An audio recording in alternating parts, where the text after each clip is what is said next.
तर इथे आज मी आले आहे शाळेमध्ये, कारण शाळेमध्ये मीटिंग होती आणि मुलांसाठी एक छान असं उपक्रम राबवणार आहे. नवीनच उपक्रम आहे. तर चला तुम्हाला मी दाखवते काय उपक्रम आहे. तर संगीत कला दालन असं आहे. म्हणजे मुलांसाठी संगीत वगैरे शिकवलं जाणार इथे. आठवड्यातून 3 दिवस असणार आहे, दिवसाआडाचं असणार आहे त्यांचं.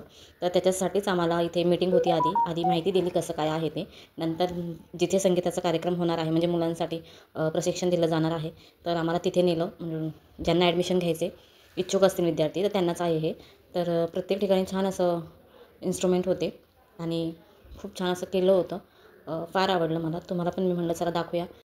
आणि शाळा आणि क्लासमधून मुलांना वेळ पण भेटत नाही आहे कुठे बाहेर लांब जाऊन शिकायला, किंवा त्यांचे टायमिंग ॲडजस्ट होत नाही आहे. तर हे शाळेकडनंच आहे. अजिबात शाळेचे लेक्चर वगैरे जे आहे ते बंक करून वगैरे असं क्लासचा टाईम ठेवणारे असं अजिबात नाही आहे. तर ते आठवड्यातून 3 दिवस आहे, कसं काय त्याचं शेड्यूल आम्हाला दिवाळीनंतर ते सांगणारच आहे. दिवाळीमध्ये थोडंसं 10 दिवसाचं शिबिर वगैरे आहे. तर म्हटलं चला एक छोटंसं क्लिप तुमच्यासोबत ही शेअर करावी. असं शाळेमध्ये असलं तर मुलांना पण थोडा एन्जॉय वाटतं आणि मुलांनासुद्धा शाळेमध्ये मन रमतं त्यांचं पण.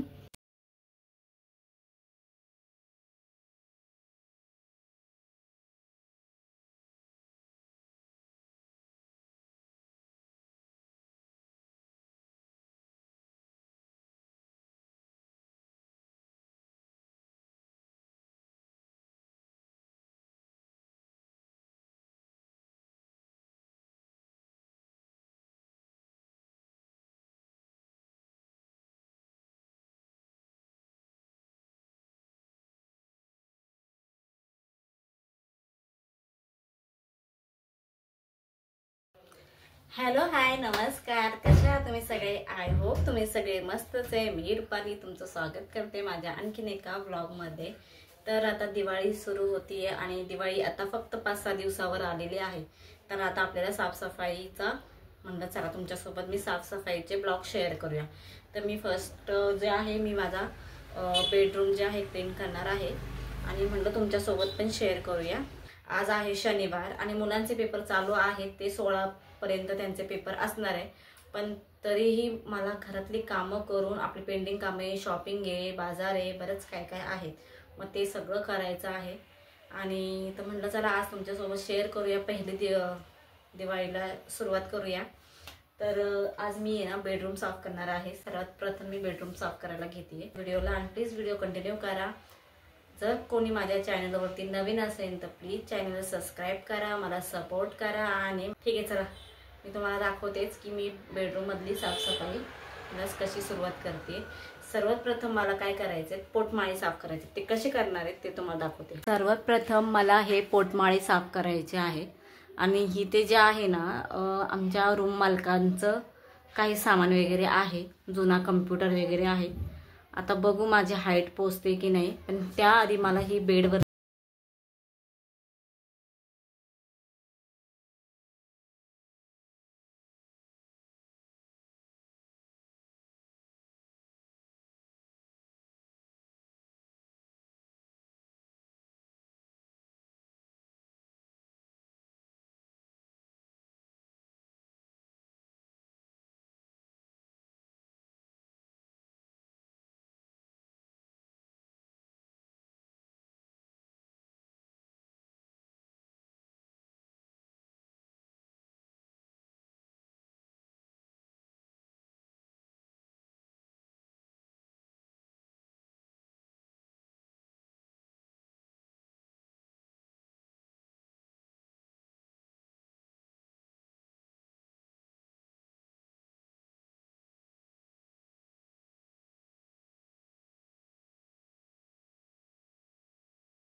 आमच्या रूम मालकांचे. आता बघूया त्यातलं काय ठेवायचं काय नाही. मी त्यांना फोटो काढून पाठवणार आहे आणि मग बघू. कारण इथे आम्ही आता 4थं वर्ष चालू झालंय, राहायला आलोय आणि अजून इथे सामान तसंच पडलं. काहीतरी डायऱ्या वगैरे त्यांचं काहीतरी ऑफिसचं कामाचं वगैरे काहीतरी असणार आहे. एकदा त्यांना मी त्याचा फोटो काढून पाठवेल आणि मग बघू काय होते. तर इथे बघा पोटमाळ्याची साफसफाई करायला काढलेली आणि इथे बघा कचरा झालाय, खूप झाला. आता मी आल्यापासून इथे ते होतं त्यांचं म्हणून तेवढं राहिलेलं आहे.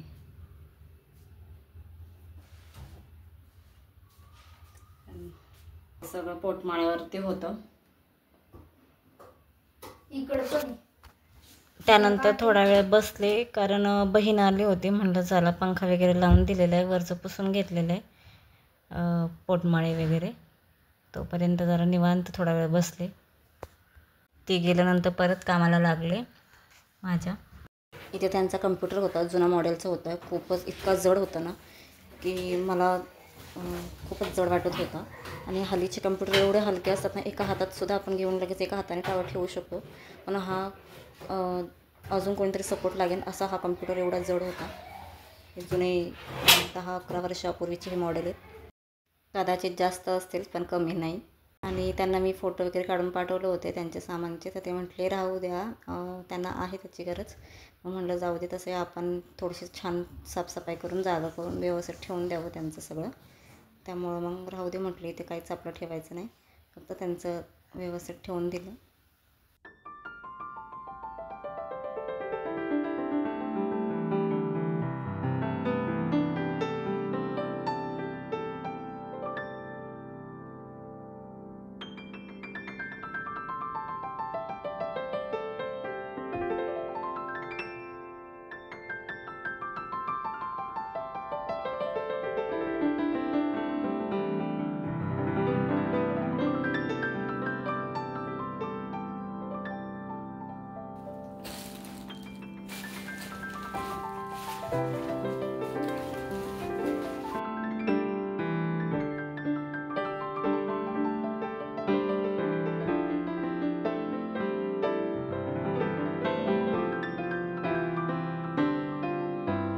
पात अशी जागा राहिलेली नाही. हे बघा, त्यांचं सामान असल्यामुळे इथे कम्प्युटर वगैरे अरेंज केलेले काही आहे ते त्यांचं ठेवलेलं आहे.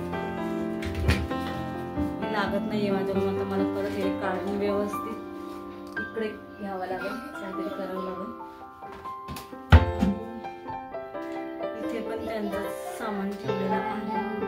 शेवटी पण पसारा मात्र भरपूर निघाला, तुम्हाला दाखवते.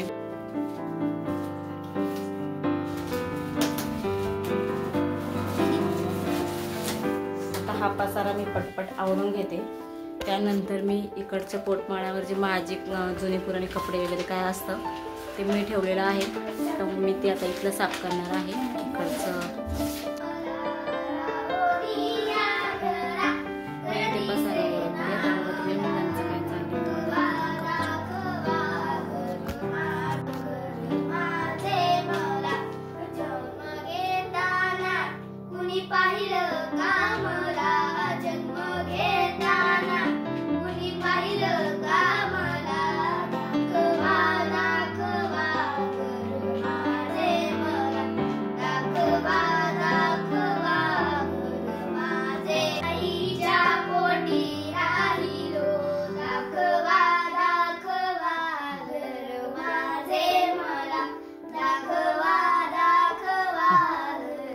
काय चाललंय तुमचं?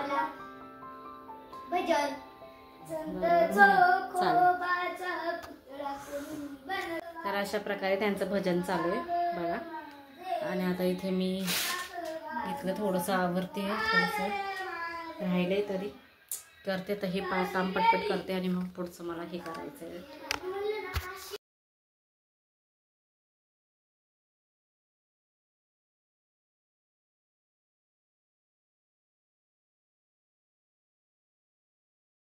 दोन्ही पोटमाळे आवरून झालेले आहेत. म्हणलं आता आहे ना ह्या बेडमधला पण थोडासा एकदा काढल्याचं तर सगळं क्लिनिंग होऊनच जाईल. म्हणून आता इथलंसुद्धा मी सगळं काढते आहे आणि बेड पण साफ करून घेणार एकदम. बेड छोटा असो किंवा मोठा असो, त्यामध्ये सामान ठेवायला भरपूर आपल्याकडे अशी जागा राहतेच. तर ह्यात पण मी जुने कपडे वगैरे ठेवले होते. म्हणलं ते पण आहे ना सगळं एक मी आहे ना एक पिशवीच भरून ठेवणार आहे जुन्या कपड्यांची, न वापरते किंवा काही असेल ते सगळं, म्हणजे कसं गावाला देऊन टाकता येईल. आणि काही चिंध्या वगैरे पण ठेवलं होते मी, काही कटिंग केलेलं वगैरे असलं ना तर मोठे मोठे कपडे असतात, मग मी ते पण चिंध्या ठेवून देते ह्याच्यातच.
अशी मध्ये मध्ये नसतं त्याला काय अर्थच नाही का.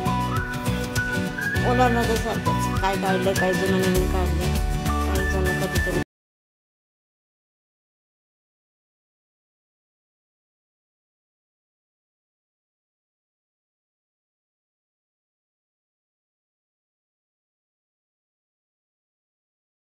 वगैरे पण ठेवलं होतं. तर सगळं ते मी सगळं पाचक्यात वगैरे भरून दिलं आणि झाडून वगैरे घेतले सगळं.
म्हणजे आई आली माझी, त्यामुळे काही शूट वगैरे पण केलं नाही मी आणि घरातली कामं वगैरे करायची होती. मग म्हणलं चला दुसऱ्या दिवशी करू. आणि दुसऱ्या दिवशी कसलं जमतं, रविवार असलं की फुल डे हा बिझीच जातो माझा. मग मुलं थोडा वेळ खाली गेली, म्हणलं तर आपण भिंती वगैरे पुसून काढूया, आहे जरा वेळ. तर मग भिंती वगैरे पुसून घेतली मी छान असं पाणी घालून घेतलं आहे पण. आणि फायनली ही माझी बेडरूमची सफाई मी करून टाकली एकदाची. नंतर मी हॉलची पण एखादी भिंत वगैरे आणि पंखा वगैरे पुसून घेतला.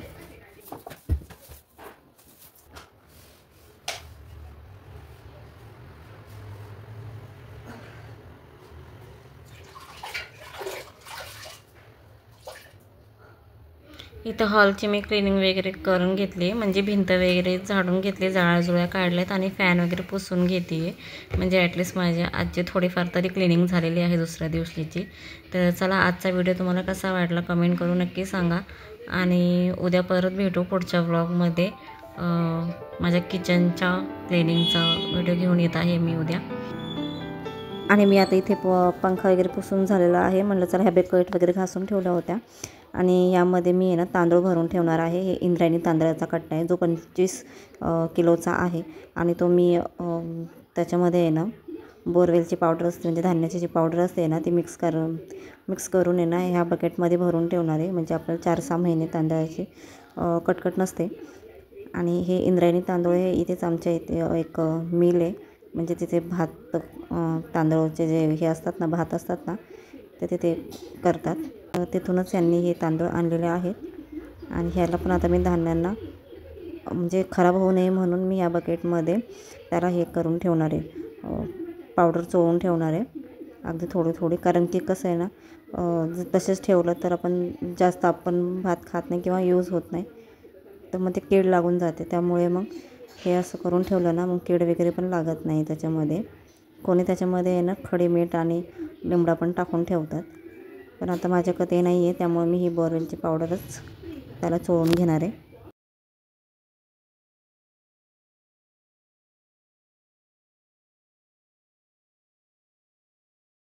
तर चला भेटू अशाच आणखीन एका व्हिडिओमध्ये. तर आता इथेच हा व्हिडिओ पण एंड करते. आणि माझा आजचा व्हिडिओ कसा वाटला तुम्ही मला कमेंट करून